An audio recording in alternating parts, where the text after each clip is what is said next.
प्रातःकालीन स्नेह वंदन आप सबको मेरा प्यार भरा नमस्कार। और आप सुन रहे हैं आकाश गंगा स्टोरी बुक। और आज सुनते हैं कहानी विक्रम और बेताल की। बेताल पच्चीसी की पहली कथा है कि सम्राट विक्रमादित्य के दरबार में एक फ़कीर आया। सुबह का वक्त था। रिवाज के अनुसार लोग सम्राट को भेंट चढ़ाने के लिए सुबह सुबह आया करते थे। उस फ़कीर ने भी जंगली सा दिखने वाला फल सम्राट को भेंट किया। सम्राट थोड़ा मुस्कुराया। इस फल को भेंट करने के लिए इतनी दूर आने की क्या ज़रूरत थी, लेकिन फ़कीर है और फ़कीर के पास और हो भी क्या सकता है। तो राजा ने उसे स्वीकार कर लिया। उसके पास ही वज़ीर बैठा था। उसने वह फल उसके हाथों में दे दिया। जो भेंट आती थी वह वज़ीर लेता रहता और रखता जाता था। यह क्रम 10 वर्ष तक चला। वह फ़कीर रोज़ सुबह आता और रोज़ वही उसी तरह का फिर एक जंगली फल ले आता। 10 वर्ष और रोज़ सम्राट वज़ीर को फल दे देता। ना तो उसने कभी पूछा, क्योंकि सुबह सैकड़ों लोग भेंट लाते थे। फुर्सत भी नहीं थी, समय भी नहीं था पूछने का। शायद इस फ़कीर से पूछने जैसा कुछ लगा भी नहीं था। पर एक दिन पास ही सम्राट के पाला हुआ बंदर भी बैठा हुआ था और सम्राट ने वज़ीर को फल ना देकर बंदर को दे दिया। बंदर ने फल खाया और उसके मुंह से एक बहुत बड़ा हीरा जो उस फल में छिपा था नीचे गिर गया। सम्राट तो चौंका। इतना बड़ा हीरा तो उसने देखा भी नहीं था। वज़ीर से कहा कि बाकी फल कहाँ है। वज़ीर ने भी ये सोचा था कि जंगली फल है, पर फिर भी उसने सोचा कि सम्राटों के पास संभल कर रहना पड़ता है, तो एक तलघरे में वह फेंकता जाता था। क्योंकि फलों का करोगे क्या, जंगली थे, खाने योग्य भी नहीं लगते थे, स्वाद भी ठीक नहीं होगा। तलघरा खोला गया। भयंकर बदबू से भरा था, क्योंकि सारे फल सड़ गए थे, लेकिन उन सड़े हुए फलों के बीच हीरे चमक रहे थे। ऐसे हीरे कभी सम्राट ने देखे ही नहीं थे। फ़कीर को कहा कि यह क्या राज है, तुम क्या चाहते हो, किस लिए 10 साल से यह भेंट ला रहे हो। और मैं कैसा अज्ञानी कि मैंने कभी देखा भी नहीं। मैंने समझा कि जंगली फल है। होश ना हो तो ज़िंदगी ऐसे ही चूक जाती है। अब दूसरी समानांतर अर्थ की धारा शुरू होती है। उस फ़कीर ने कहा कि रोज़ ही ज़िंदगी लाती है, लेकिन जंगली फल समझकर तुम फेंकते चले जाते हो। और हर फल के अंदर हीरा छिपा है, जिसे तुमने कभी देखा नहीं। खैर, जो हुआ सो हुआ। अब पीछे की तरफ मत जाओ, अन्यथा फिर तुम चूक जाओगे। और आगे की तरफ भी मत दौड़ो, क्योंकि मैं देखता हूँ सपने दौड़ रहे हैं। क्योंकि इतने हीरे हैं, दुनिया के तुम सबसे बड़े सम्राट हो गए। आगे भी मत जाओ, पीछे भी मत जाओ। मैं कुछ और तुमसे कहना चाहता हूँ, वह सुन लो। सम्राट सजग होकर बैठ गया। यह आदमी साधारण नहीं है। अब तक समझे थे कि फ़कीर है। ज़िंदगी साधारण नहीं है, और ज़िंदगी ने तुम्हें जो दिया है वह बिल्कुल असाधारण है, लेकिन तुम्हें होश नहीं है। तुम हंसोगे कि 10 साल तक यह आदमी क्यों बेहोश रहा। तुम कई जन्मों से हो। राजा वीर विक्रमादित्य तुम भी हो। हज़ारों साल से तुम ऐसे ही बैठे हो और ज़िंदगी रोज़ फल दिए जा रही है। हर पल छिपा हुआ है जीवन का हीरा तुम्हारे पास आता है। अब ये कोई साधारण आदमी नहीं था। तब राजा ने कहा कि तुम्हारी एक एक बात सुनने जैसी है। उसने कहा कि मैं 10 वर्षों से आ रहा हूँ इसी प्रतीक्षा में कि किसी दिन तुम जागोगे, क्योंकि मैं एक ऐसा आदमी चाहता हूँ जो वीर हो। वह तुम हो। इसलिए विक्रमादित्य का नाम विक्रमादित्य पड़ा। सिर्फ 2 ही आदमियों को भारत ने वीर कहा है, एक महावीर को और एक विक्रमादित्य को। निश्चित ही तुम वीर हो, इसमें कोई शक शुबा नहीं है, लेकिन काफ़ी नहीं है वीर होना। इसलिए मैं चाहता हूँ कि तुम जागो वर्तमान के प्रति, तब तुम मेरे काम के हो सकते हो। अब दोनों बातें घट गई। अब तुम वीर हो, होश और साहस से भरे हो। मैं एक बड़े महान तंत्र पर कार्य करने में लगा हूँ। उसमें मुझे एक ऐसे आदमी की ज़रूरत है जो बहुत वीर हो, जिसे कोई चीज़ भयभीत ना कर सके और जो होशपूर्ण हो। अगर तुम तैयार हो तो आज अमावस की रात है, तुम सांझ को मरघट पर पहुंच जाओ, मैं तुम्हें वहीं मिलूँगा। वह फ़कीर तो चला गया। सम्राट ने कई बार सोचा भी कि इस झंझट में पड़ना है कि नहीं, लेकिन फिर यह तो कायरता होगी, और यह आदमी ऐसा है कि इसके साथ थोड़ी दूर तक जाकर देखने जैसा है। पता नहीं हम जैसे जंगली फल को फेंकते रहे, पता नहीं मरघट में कौन से स्वर्ग का या मोक्ष का द्वार खुल जाए। अपने आप को राजा वीर विक्रमादित्य समझता रहा और अंदर अंदर थोड़ा डर भी लग रहा था। बहादुर से बहादुर आदमी भी डरता है। तुम यह मत सोचना कि सिर्फ कायर डरते हैं, डरते तो बहादुर भी हैं। फ़र्क क्या है बहादुर और कायर में? बहादुर डरता है तो भी करता है, और कायर डरता है तो भाग खड़ा होता है। डरते दोनों हैं। डरने के संबंध में कोई फ़र्क नहीं है, क्योंकि जो डरे ही नहीं वह तो बहादुर भी क्या उसको कहना। वह तो लोहे लकड़ी पत्थर का बना हुआ आदमी है। वह बहादुर नहीं है जो डरे ही ना। डर तो स्वाभाविक है, लेकिन बहादुर डर को किनारे पर रख देता है और घुस जाता है, और भयभीत डर को सिर पर रख लेता है और भाग खड़ा होता है। खैर, आधी रात विक्रमादित्य पहुंच गया मरघट पर। बड़ा डर लगता था। वह कोई साधारण रात मालूम नहीं होती थी। शायद इतनी भयंकर रात को इससे पहले कभी वीर विक्रमादित्य ने जाना ही नहीं था। इससे पहले इतनी रात को कभी मरघट आया भी नहीं होगा। महलों में ही रहा। मरघट सिर्फ एक शब्द था जो पढ़ा और सुना था। आज मरघट पर जीवन है, उसका दाव है। आज मरघट केवल एक शब्द नहीं रहा, आज एक अनुभव है। भी कभी आधी रात अमावस की मरघट जाओ, तब तुम्हें इस शब्द का अर्थ पहली बार पता चलेगा। मरघट एक अनूठी घटना है। चारों तरफ रहस्य, चारों तरफ फैली एक गहन शांति की गहन तरंगे। भय, खतरा, भूत प्रेत की काल्पनिक चीख पुकार, और वह तांत्रिक अपना मंडल रच कर बैठा है नग्न। चारों ओर मानव खोपड़ियों का ढेर लगा है, और एक मानव लाश पास ही रखी है जिसका उसने सर काट रखा है। सम्राट ने कहा, मैं आ गया हूँ। तांत्रिक ने उसकी ओर गौर से देखा और कहा, वह जो वृक्ष है दूर जिस पर थोड़ी थोड़ी रोशनी पड़ रही है, वह विशाल वृक्ष देख रहे हो ना, उस पर कुछ लाश लटकी है। तुम्हें उस लाश को वृक्ष से उतार कर मेरे पास लाना है, लेकिन एक बात का ध्यान रखना, एकदम सजग रहना, होशपूर्ण। यह तलवार की धार पर चलने जैसा है। जरा चूके कि गए, शांत रहना, और नहीं तो मैं भी तुम्हारी कोई सहायता नहीं कर सकूँगा। धड़कती छाती से विक्रमादित्य उस वृक्ष की ओर चला। हाथ में उसने नंगी तलवार ले रखी थी। चारों तरफ गहन शांति थी। पैर जब ज़मीन पर पड़े सूखे पत्तों पर पड़ रहे थे।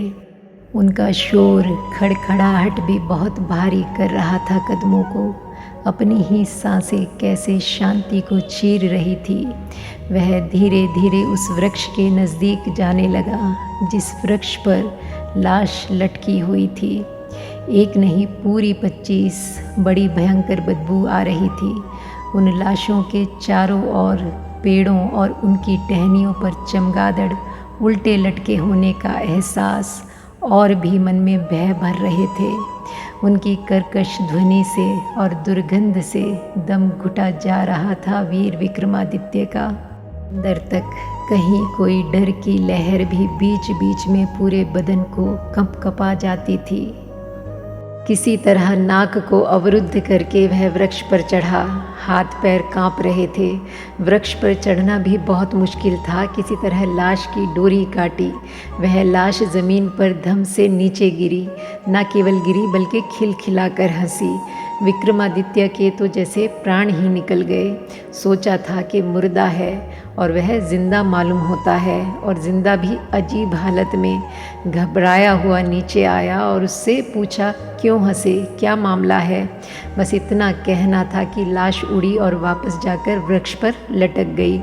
और लाश ने कहा कि शांत होना है तो ही तुम मुझे उस फ़कीर तक ले जा सकते हो। तुम बोले और चूक गए। दोबारा लाश की रस्सी काट कर नीचे लाया। बड़ा मुश्किल काम था। बोलने से भी थोड़ी राहत मिलती है, क्योंकि जब आदमी को भय लगता है तो कुछ बोलना चाहता है। राम राम जपने लग जाता है। कोई सहारा चाहिए। अब बोलना भी नहीं है, शांत भी रहना है। भयंकर सन्नाटा है और चारों ओर मौत है। शायद इसीलिए आदमी अतीत की सोचता है, भविष्य की सोचता है, क्योंकि डरता है। वर्तमान के क्षण में जीवन भी है और मौत भी, दोनों ही एक साथ हैं, क्योंकि वर्तमान में ही तुम मरोगे और वर्तमान में ही तुम जीते हो। ना तो कोई भविष्य में मर सकता है और ना कोई भविष्य में जी सकता है। बड़ी मुश्किल से विक्रमादित्य ने अपने आप को रोका। आदमी बहादुर था। मुर्दा काट कर फिर से नीचे गिराया, फिर हंसा। उसकी भयंकर खिलखिलाहट से सारा वातावरण क्षण भर के लिए कांप गया। छाती कांप गई। नीचे उतरा, मुर्दे को कंधे पर रखा, चलने लगा। तो मुर्दे ने कहा कि सुनो, राह लंबी है, रात अंधेरी है, और तुम्हारा बोझ हल्का करने के लिए तुम्हें एक कहानी सुनाता हूँ। पहली कहानी। उसने कहा कि 3 युवक थे, ब्राह्मण। विक्रमादित्य सुनना भी नहीं चाहता था, पढ़ना भी नहीं चाहता था चक्कर में, क्योंकि जब तुम सुनोगे तो पता नहीं बीच में बोल उठो या कुछ हो जाए, या कम से कम सुनने में ही लग जाओ, और जो तुमने संभाल रखा है अपने को वह चूक जाए।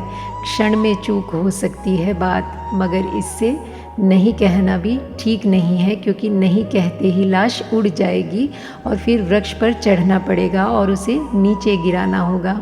इसलिए विक्रमादित्य चुप ही रहा और वह मुर्दा कहानी कहने लगा।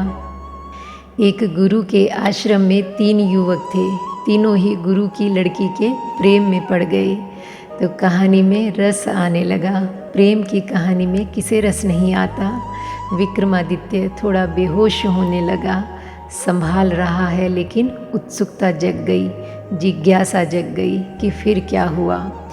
तीनों एक से थे, योग्य थे, अप्रतिम थे, प्रतिभाशाली थे। फिर जिज्ञासा हुई कि फिर क्या हुआ। गुरु मुश्किल में पड़ गया कि किसे चुने और किसे छोड़े। युवती भी मुश्किल में पड़ गई और कोई उपाय न देख कर कि कौन जीवन साथी बने। तीनों के गुण धर्म इतने गहरे और अंतस को खींचने वाले थे कि वह किसी को छोड़ नहीं पाई और अंत में हार कर आत्महत्या कर ली, क्योंकि उसके लिए कोई मार्ग नहीं था। वह जानती थी कि अगर किसी को छोड़ा तो जीवन भर पछतावा रहेगा कि वही काबिल था, और एक को चुनने के लिए 2 को छोड़ना ही होता है। वह हार गई और अपने जीवन को उसने समाप्त कर दिया। बड़ी अड़चन थी। 3 से विवाह तो नहीं कर सकती थी और उसकी लाश को जला दिया गया। उन तीनों युवक में से एक तो उसी मरघट पर रहने लगा। उसकी राख के पास एक कुटिया बना ली और वहाँ एक मढ़ी बनाकर, धूनी बनाकर ध्यान करने लगा। दीवाना हो गया। दूसरा युवक इतने दुख से भर गया कि यात्रा पर निकल गया, अपना दुख भुलाने को। घूमता रहेगा संसार में।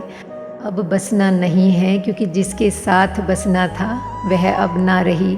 अब घर नहीं बसाना है, वह परिवारजक हो गया, एक फ़कीर, भटकता हुआ आवारा फक्कड़ योगी।